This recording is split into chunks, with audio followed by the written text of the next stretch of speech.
My spouse and I are employed at the same company, a marketing agency. My wife interacts with clients, though I'm not entirely sure what her job entails beyond being amicable with them. My name is Mark and I manage our team.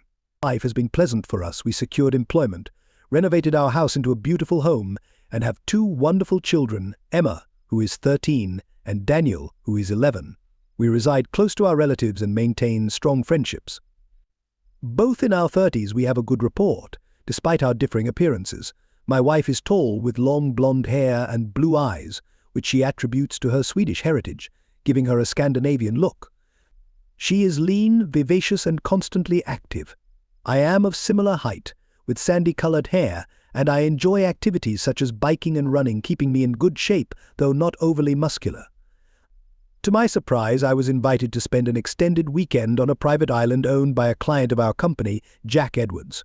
Our CEO mentioned that he, his wife Margaret, several board members, and their spouses would also be attending. As the main point of contact for the client, my wife was invited too. It seemed my role was to analyze financial details, but as the saying goes, never look a gift horse in the mouth. Jack pointed out that this client was exceedingly affluent and could potentially become our biggest account. We were scheduled to depart early Friday and return Monday, with a private charter arranged for our travel, all expenses covered. On our way home, I discussed this with my wife, who had been coordinating with this client for a while and was quite excited about the upcoming free weekend. However, when I inquired further, she admitted to knowing little, so I asked her more about the client himself. She said his name was William Fellows, a man in his mid-40s, handsome, self-assured, and the heir to his family's wealth. She described him as authoritative and somewhat aloof. I personally felt he was a bit arrogant, but I kept that opinion to myself. 2 weeks later, we were aboard a private jet, headed to what seemed a luxurious island owned by William. I had no specific expectations, but the island appeared expansive and opulent, almost like a high-end resort, as we descended. The excitement was palpable among everyone, including Lucy. Upon arrival, we were escorted to our accommodations and later enjoyed lunch with our host overlooking the bay. Despite my reservations, William was quite cordial. Lucy even remarked that he wasn't as unpleasant as she had anticipated. He bore a resemblance to George Clooney and welcomed us warmly, encouraging us to feel at home. During our interactions with the other 3 couples from our agency, we met an impressive brunette named Charlotte, who seemed to be William's guest for the weekend. Aside from the service staff, the only person not introduced was someone who appeared to be a security guard, staying discreetly in the background. It made me wonder about the types of threats William faced that required security even on a secluded island. William and Lucy greeted each other like old friends, and she, along with everyone else, tended to follow his directives, probably because of his notable generosity and importance as a client. We spent the afternoon snorkeling, kayaking, and relaxing in the bay, with refreshments readily available. The evening was enjoyable. As we dined with the group, the atmosphere was amiable and relaxed, fostering conversations among small gatherings. Charlotte approached us, introducing herself as friendly and mentioning her upbringing in England, giving the impression of coming from an affluent background, yet remaining down to earth and likable. I pondered whether she was a model or perhaps she didn't need to work. To my astonishment, she was quite playful with me, even in front of Lucy. I managed to tactfully avoid her, attributing it to her being overly sociable. Full-time care, no children, time to unwind, and a picturesque location created the ideal backdrop for a romantic evening. Lucy was exceptionally affectionate, and her passion was intense. She expressed her love for me numerous times. It was a truly wonderful night. Maybe this notion of Love Island isn't so bad after all.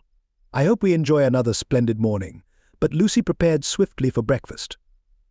I eventually rose from bed and joined her while she conversed with Jack and William.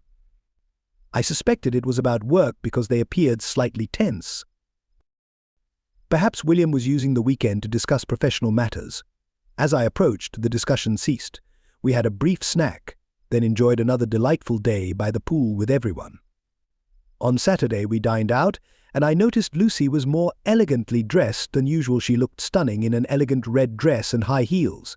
After dinner, William requested a few minutes of our time. We consented and followed him into the office, accompanied by a security guard. William took a seat in a high-back leather chair, and I sat on the couch opposite Lucy, noticing she positioned herself a bit away from me. After a lengthy silence, William began, "I have an offer for you, Mark." It's personal, okay? I replied, striving to stay composed despite my shock. William continued, I have thoroughly enjoyed working with Lucy and getting to know her better over the past months. It's been an absolute pleasure. We get along marvelously and have fostered a strong rapport. He paused, possibly anticipating my reaction, but I was clueless about his intentions, although the term relationship made me slightly uncomfortable. He resumed, speaking casually, as a result, I have a proposition. I would like to spend the rest of the weekend with Lucy. I am willing to compensate for the time she would otherwise spend with you, and for this I plan to transfer $100,000 into your joint account. I chuckled. It had to be a jest, and I couldn't help but crack a joke. Well, William, it seems you're a bit tight-fisted. Didn't Robert Redford offer more than £1 million for Demi Moore? No one laughed this time. William persisted, like any other negotiation, I'm prepared to discuss the terms to achieve what I desire. Also, Charlotte will be in a difficult situation, and I would appreciate it if you could keep her company. I looked at Lucy, hoping she would smile, but she appeared concerned. This is no laughing matter, Mark, she stated. William had invited her to accompany him, and we really needed to consider it seriously. I felt the urge to confront him, but before I could act, the guard was already near. I was amazed by his quick response. William kept speaking, insisting, I assure you your wife agrees with this plan. What's the risk? We'll all benefit, and you'll make a significant profit. I turned to Lucy. Perhaps the disparity in the amount was because Demi Moore didn't accept that figure. Lucy winced at the comment, but wisely remained silent. I struggled to gather my thoughts, but had to concentrate on my increasingly strained breathing. I glanced at the guard. His expression had shifted. He appeared alert and attentive to my movements, and rightly so, as I really felt compelled to strike William. What's your name? Former military. Judging by your looks, I asked. Shane, sir, and I prefer not to discuss this topic. And if you were to assault your boss, I believe I could stop you with ease, he replied. Shane grinned. Perhaps solely to prevent me from doing this, sir? Turning to William, I remarked, it's fortunate you brought him along. Otherwise I would have thrashed you thoroughly. William appeared unfazed. Let's not be hasty, Mark. Much is riding on this, Lucy interjected next.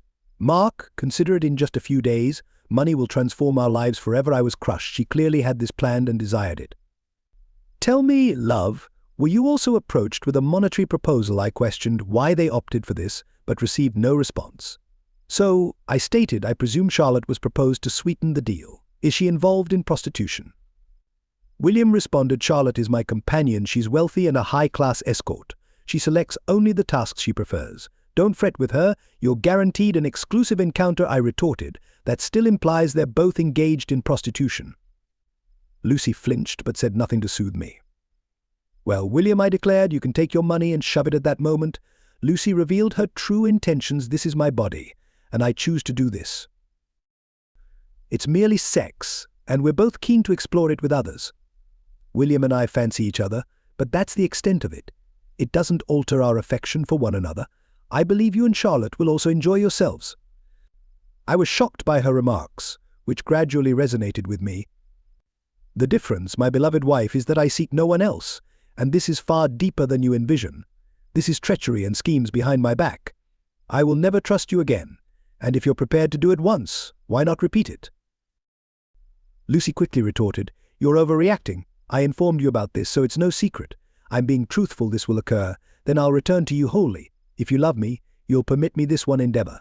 Think about what we could do with the money, like vacations with the kids. Don't leverage our children as a pretext. We don't require money, and I won't reconcile with you just for financial gain. Honesty only functions if we consent mutually, but you solely concur with this guy. Money is merely a pretext. You desire this. I believe you mentioned money and Charlotte because you presumed I'd disagree. Indeed, even with the money, I still object. Lucy persisted, you're correct. I yearn for this. I want to explore something novel, something different, and I'm drawn to William. However, this shouldn't harm us. I don't wish to change, and you think this is an improvement. Have you already decided, even dressed for it? Don't resist, darling, you won't appreciate the outcomes. What do you mean? I queried. Well, if you contest this or pursue a divorce, you won't emerge favorably. You'll forfeit everything, your house, children, even your employment will be at risk. There's no necessity for that, so just accept it. Things will be much simpler. See you tomorrow, and remember, I love you and only you. I needed to depart. Breathing was becoming increasingly difficult, and if I lingered, I would erupt. I rose, felt unsteady, and stumbled towards the door. I heard Lucy calling my name, but I continued walking. As I was crossing the hallway, Charlotte approached and embraced me, stating everything would be all right. I faced her. "Who are you?" A consolation prize. She departed with dignity. I continued onward and eventually reached outside, walking halfway across the yard, but I felt unwell. Hearing footsteps behind, I was disheartened to see Shane, not Lucy. "Listen, Shane, you just need to back off," I stated. "I'd prefer to, but I need to ensure you don't act rashly. For instance, do you have any plans?" "Because I don't," Shane answered. "Mark, you appear ill. Just lean against the wall, draw your knees up, and breathe deeply and slowly," Shane advised. After a while, I felt better. "Thanks, I think it might have been an anxiety or panic attack," I said. "Shane mentioned that you appeared very pale, but now you seem improved." Discussing bad ideas, I inquired if there was a method to depart from this island. Shane gravely replied that leaving today was impossible. No boats were available, and the pilot had taken the plane for another assignment. He suggested that radioing for assistance was an option, though a disloyal spouse doesn't qualify as an urgent situation. I'm glad you perceive her as unfaithful. She fails to see that, and I'm starting to question myself. What should I do? I questioned. "Due to you, I can't confront him physically," I admitted. "Apologies for that. I'd like to move on, but finding new employment seems unlikely," Shane continued. "Reflect on your intended actions and devise a strategy. Anything you need to address can be postponed until Monday. It's similar to military tactics. Devise a plan, remain silent, and keep your intentions secret," Shane advised. "The issue is I'm clueless about my next steps. They appear to have everything organized, and I'll have to endure the discomfort through tomorrow and Monday while you oversee," I responded after a thoughtful pause. Shane then proposed, "A vessel will arrive early Monday morning carrying goods. You could use it if you prefer to avoid the plane and everyone else returning home. They cannot detain you. No one, myself included, desires accusations of kidnapping or confinement. I might accompany you. This contract is becoming less appealing. I dislike being involved in unethical situations. Even if the pay is decent, okay, that sounds feasible. I just need to survive until tomorrow," I stated. "How about a hike around the island tomorrow morning to distract you?" Shane proposed. "Also consider Charlotte." "She's wonderful, and it seems you have nothing to lose," he added. "I'll give it a shot. Who knows, maybe she'll reconsider," I replied, though she remained unchanged as expected. Surprisingly, I fell asleep, likely from exhaustion. The next morning, I quickly dressed in my athletic wear and headed downstairs, hoping to dodge everyone and proceed with my plans with Shane. Unfortunately, upon entering the dining room, an awkward silence ensued. I sought something quick to eat and grabbed some fruit while overhearing conversations suggesting everything was fine, not a big deal, and she would return. Then, CFO John Cousins approached with his wife, stating, "We've all experienced this. Just let it happen, it's nothing personal. He dates other spouses but then moves on, and he is quite generous." At that moment, Lissy and William arrived. She appeared genuinely content, radiant even, until she saw me. Her smile vanished. She released that man's hand and approached to embrace or kiss me, but I kept her at arm's length and surveyed the room. God, I thought, what an absolute fool I was. Everyone knew what would happen before the weekend even began. I exited as Lucy spoke. "Please stay, Mark. We can chat with everyone and enjoy another pleasant day together." I looked around. All eyes were on me, some expectant, others clearly amused by the spectacle. "No, he paid for you and can keep you. But before I go, I need to address the group. I believe this weekend was orchestrated well in advance, and you were all aware of it. It's only right that you all hear what I have to say," I announced. All group members exchanged shocked looks, nervously eyeing each other. "Jack and Margaret, I would never have attended this weekend if I knew you were involved in such reprehensible activities. You are aware of and condone his actions, like some twisted fan club of perverse voyeurs. I hope you appreciated being kept in the dark." I noticed how they all started to act uncomfortably. This was clearly not included in their plans. I genuinely believed we were friends and that they were making me feel welcome so they could organize everything with a delicate touch. "You're mistaken, Bill. This is extremely personal. So thank you for your part in ruining my marriage. The fact that they are prepared to exert pressure on my children is truly repugnant. I do not permit anyone to intimidate my children." Lucy asserted, "You're exaggerating this. It was just a brief slip, a passing interaction that should not undermine our base. I've already declared my affection." I intervened. Here begins the initial defense tactic, trying to minimize it, aren't we? I'm fully aware that you had a strategy for how to react, being the leader and all. So let's examine what you had in mind. Phase, we stay in place, and you slowly normalize the situation before we head back home. You and your friends likely discuss this earnestly, preparing for it before it even occurred. You probably expect me to swallow my pride, not overreact, and manage the situation maturely. You think it's merely about my ego and pride, correct? You know it won't work, but it's part of your strategy to make it smoother, so for the next step after the weekend ends, you let me lead. We'll be close, perhaps even exploring new activities together with your connections. We'll reinforce our bond and emerge stronger. You might even plan to endear yourself to me because, darling, you can't bear to see me unhappy for too long. Lucy looked uneasy, glancing at William, showing that my words had made an impact. Additionally, we'll gain access to the funds he promised you. With the proceeds from your side projects, we can treat the kids to a trip to Disneyland and meet Mickey. These statements provoked clear reactions from various people, visible from their shudders. If we are still in conflict, Phase B kicks in. You planted the seed last night. If I truly love you, then I should let you do this. For 15 years you have been a fantastic wife, and this is just one evening for you. Yes, this may start to soften my determination, but what do I receive after 15 years of dedication to you if I'm treated poorly? You knew I would never consent, and you confront me with utter disrespect, so this plan won't succeed. Now you're slightly anxious. Perhaps you better give me some time to cool off. In a week or two, you'll find me drowning my woes in a bar somewhere, and then you'll plead for forgiveness. This is Phase D. You truly regret all this. You didn't realize it would wound me so deeply. And you never would have done it if you had known. You love me, beg, cry, and all that? I must admit you have a chance, but then the way you just strolled hand in hand with him in front of everyone and seemed so pleased with yourself confirmed to me that there was no remorse or regret, only scorn and a wish to embarrass me. Phase D won't succeed for you, so ultimately a contingency plan may be required. Phase E threats. You will take all the money, claim the house, and turn the children against me. You've already implied that I might lose my job. William will finance the finest lawyers for you. I will end my life miserable, impoverished, and isolated. You can even threaten to move in with him and live blissfully ever after without children.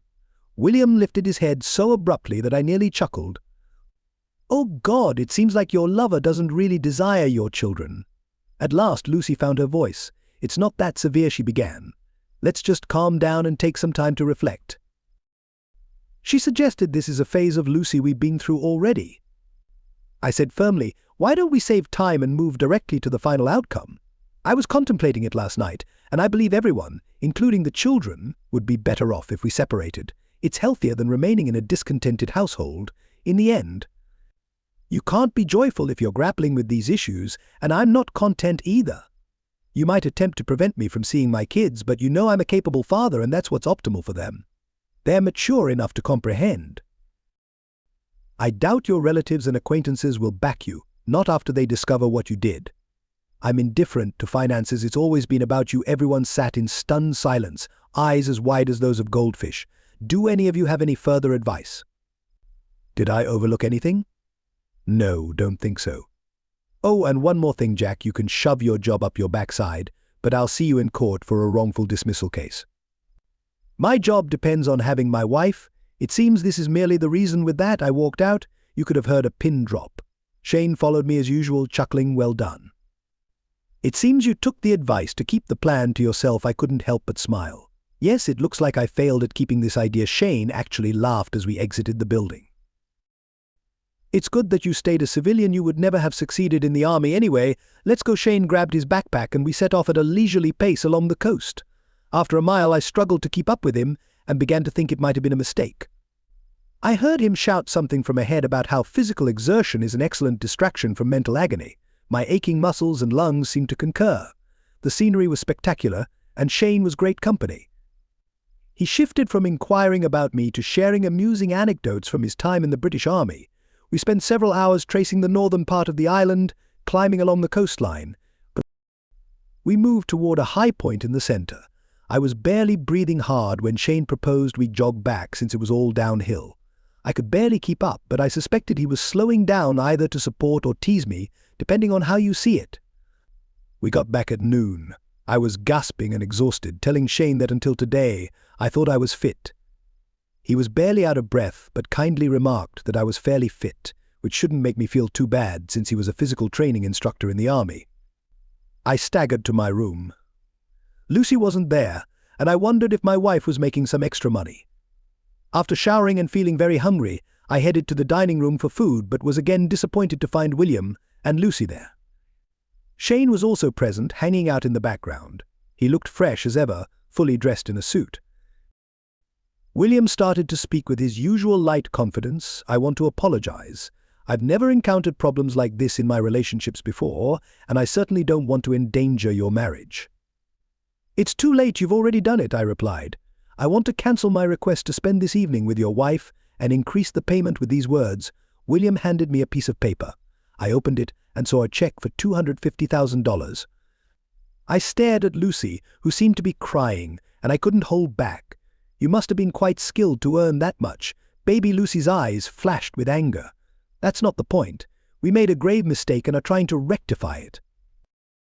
William was the consummate gentleman and genuinely worried about how you responded. I scoffed at his statement. "What is your idea of an ideal gentleman? Did he say thank you after sleeping with you?" "There's no need to jest, Mark. This is merely a misjudgment on her part. We underestimated your reaction to what was happening. It was a unique experience for both of us. You should thank Lucy for sacrificing to give you and the children a better life. Just a mistake?" "I don't think so." I told him what I thought about his plan, but he proceeded anyway. "Regardless, you could have halted it at any moment, yet you only ceased when you achieved what you desired. You orchestrated this as well, thus I shredded the check. I spared you from being deceived. The sole issue remaining is the betrayal. But I'm uncertain if I can resolve that this time." Lucy began weeping immediately. I faced the men, asking why they were behaving this way, whether for control or the excitement of taking someone else's spouse. Either way, it labels you as a truly pitiful individual. Seriously. "How old are you?" 48 years old, and you behave like a child, snatching toys simply because you're able to. Don't you have anything more significant to concentrate on?" William responded with laughter. "I manage an international company and donate millions to charity. I have important matters to attend to. According to my investigation last night, you inherited this company and under your supervision, it has been declining. As for charities, attending galas, dinners, and fundraisers must be challenging. When was the last time you personally engaged, got your hands dirty, and actually assisted someone? I doubt you're capable. You are so self-centered and too occupied manipulating people's lives. Judging by your plans this weekend, which everyone knows about, you seem to find pleasure in humiliating others. Sorry, Lucy, but his interest wasn't solely in you. He desires every board member's wife, so you're not alone.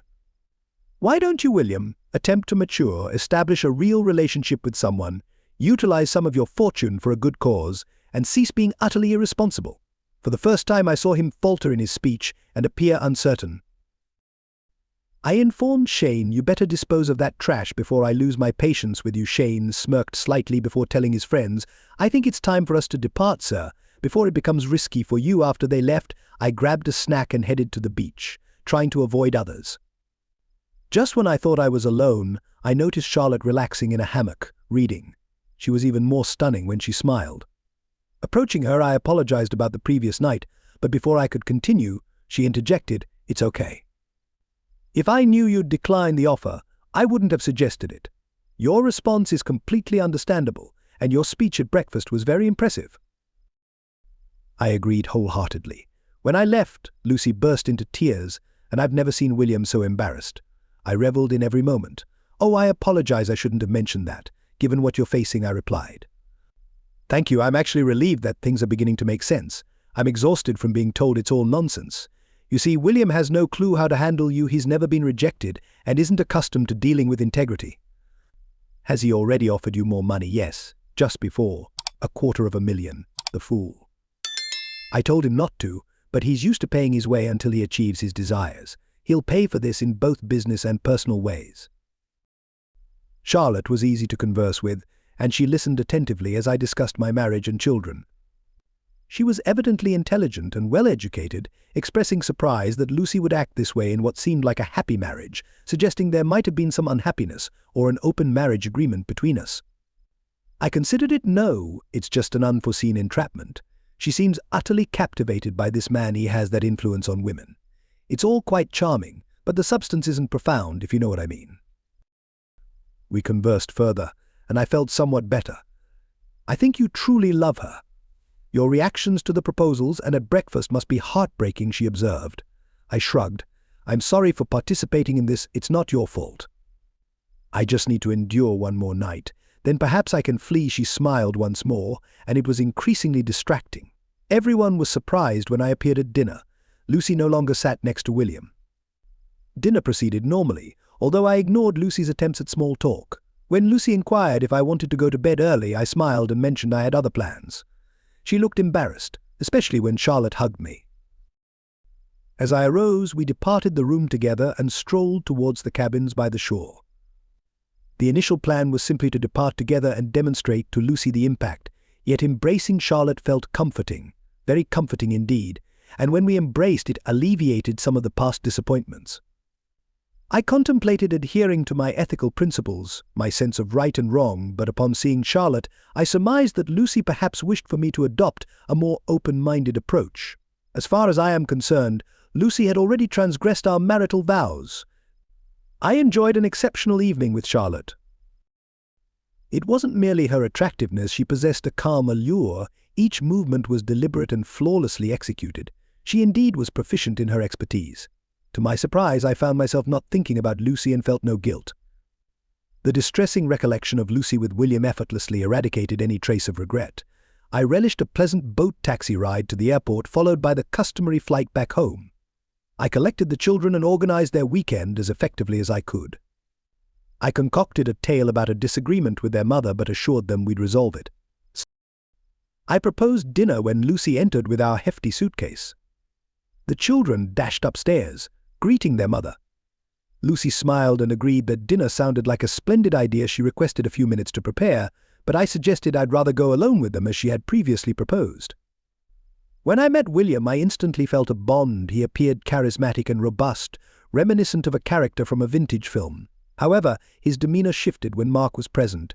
We flirted, shared meals together, it was thrilling, but I resisted the urge to be unfaithful. I confided in him. William discussed open relationships, and I pondered whether Mark would be accepting. When the suggestion was made, I rationalized that the financial aspect justified it. Jack concurred, and we commenced planning for the weekend. The weekend began splendidly, and I thoroughly enjoyed my time with Mark, nearly abandoning the entire scheme. William reassured that all would be well and advised relaxation. Both he and Jack anticipated that Mark might initially reject the idea, but would eventually reconsider. Mark's reaction was more accepting than anticipated, and we arranged a significant surprise. The greatest shock occurred when he looked visibly ill. I was tempted to pursue him, but William reassured me that all would be resolved. He requested Charlotte meet him, and when he didn't return, I assumed he stayed with her. Relieved, and after months of anticipation, I was eager to spend time with William. As soon as he kissed me, I realized that success was imminent. He guided me to his bedroom, and before I could undress, the excitement was palpable. William disrobed me, as if I were a precious prize. Despite his age, he was remarkably fit. I was not let down by his physique or his virility. When I reached for him, William drew back and commenced kissing my entire body slowly, meticulously gauging and responding to my reactions, perfectly attuned to my desires. My initial pique arrived swiftly, induced by his adept touches. He stood and kissed me fervently. His expertise was evident. I was overwhelmed by the sensations enveloping my body now. My desire was utterly captive. He intensified his actions and passionately engaged me as another pique loomed. William matched my intensity. Eventually, we both settled into a serene embrace. I awoke in the middle of the night, disoriented, believing I was with Mark, shocked to find another beside me. My guilt emerged as I wondered about Mark's whereabouts and his well-being. My disturbance seemed to awaken William, who kissed me, and any lingering guilt dissipated as he embraced me again. This morning, as I was brushing my teeth, William approached from behind. He seemed insatiable. We returned to the bed and clasped hands, then I pushed him onto his back and positioned myself on top. I was pleased to observe his face light up with desire and joy, echoing our significant moment. It was exactly as I desired, and I was truly content. I kissed William and expressed my gratitude for the splendid evening. It felt appropriate to hold his hand as we descended to the dining room. I was eager for another evening, but then I caught sight of Mark and everything unraveled. I was frightened when Mark became extremely angry and everything seemed to go awry. It was obvious he hadn't been intimate with Charlotte, and even without that I believed he would depart, but I didn't anticipate such fury. What frightened me the most was his icy fury. Mark was overly rational in all aspects. He predicted nearly every one of my thoroughly formulated arguments. When I presented them with William's support, they seemed much stronger, yet Mark demolished them within 5 minutes, rendering them feeble and insignificant even to myself. I strove to maintain my stance, but I realized I was losing ground after he left, and I collapsed sobbing uncontrollably. William appeared uncertain for the first time. When I regained composure, I attempted to locate him, but I failed. Jack and William then suggested we halt everything by offering more money.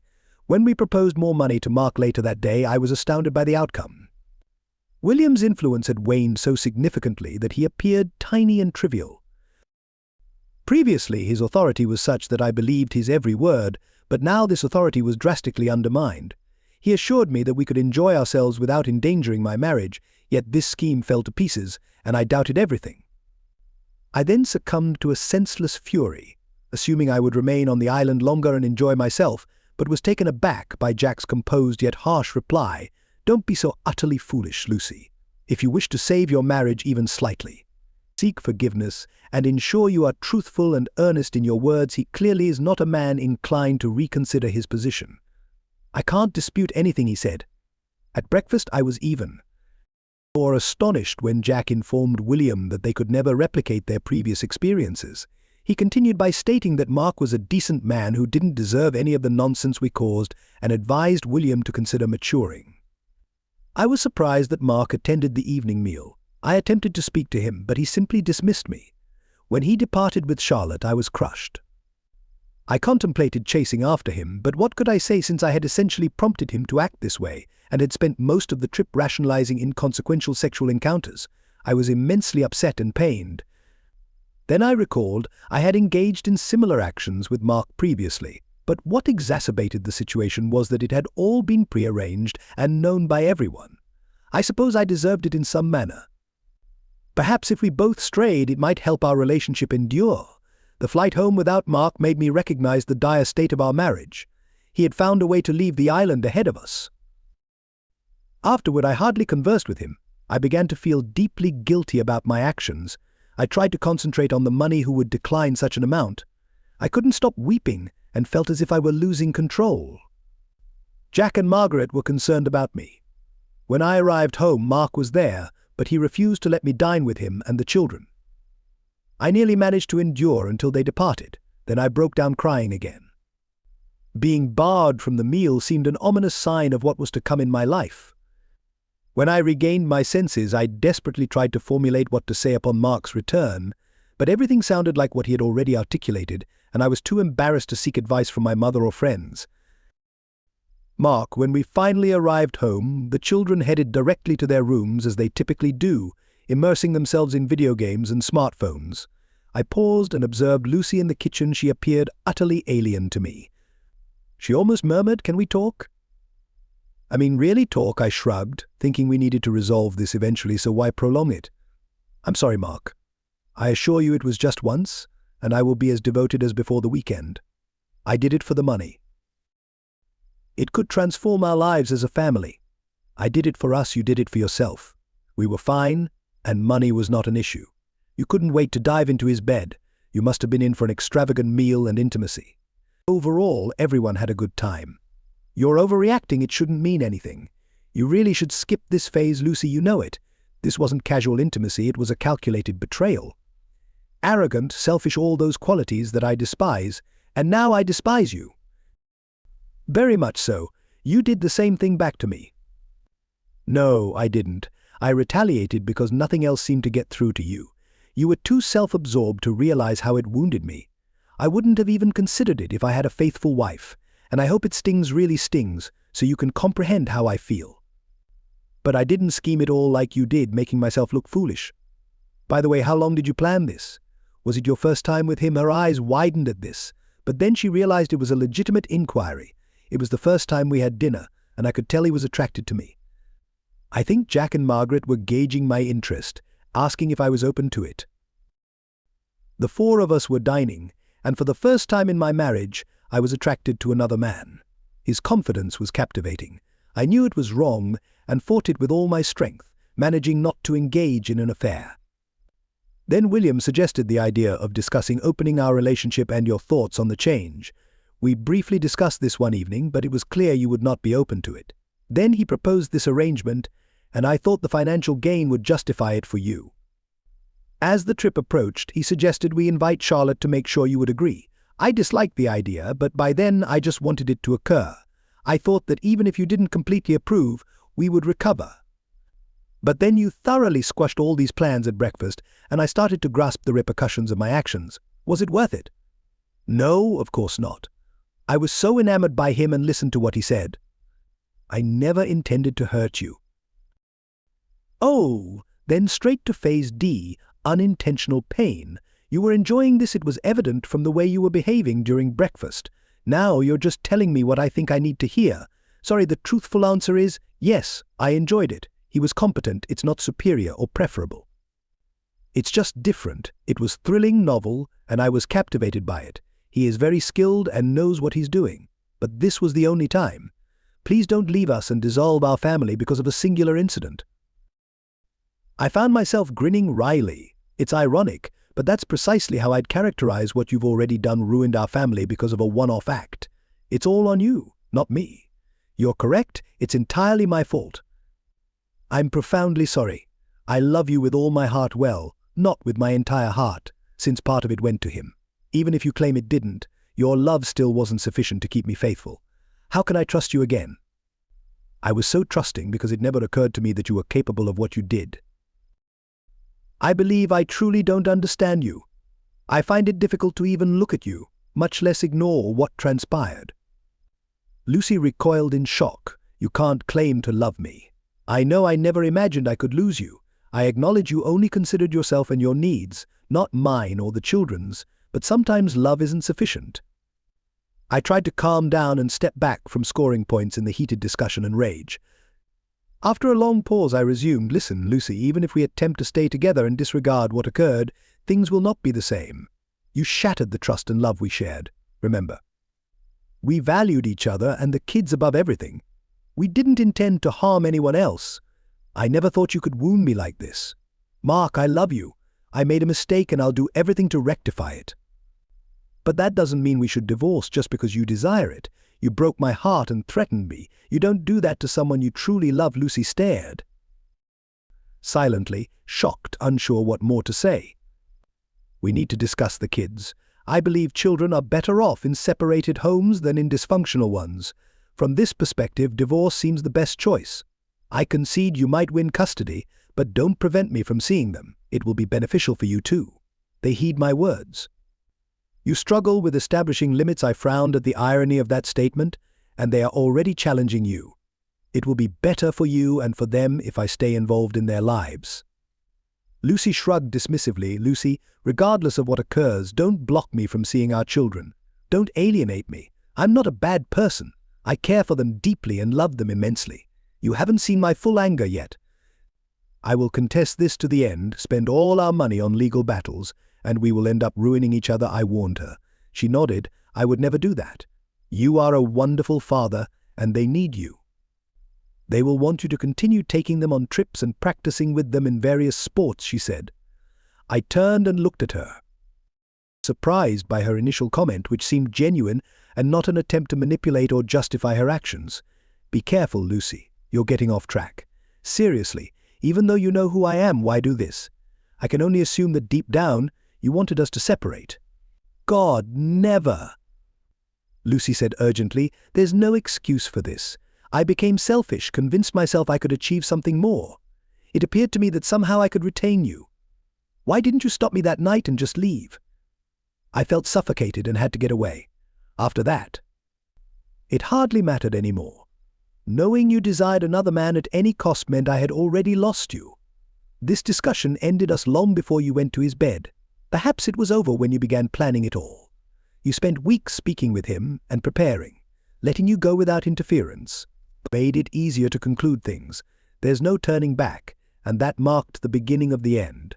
Our marriage was compromised in less than 4 days. We divorced, fortunately, without needing counseling. I think Lucy didn't want to explain her actions. It's regrettable. I hoped someone qualified could demonstrate how incorrect she was. She did keep one promise, though in the end, we spent about equal time with the kids. She even confessed to them that everything was her fault, without delving into specifics. They were mature enough to understand and often chose themselves where to stay.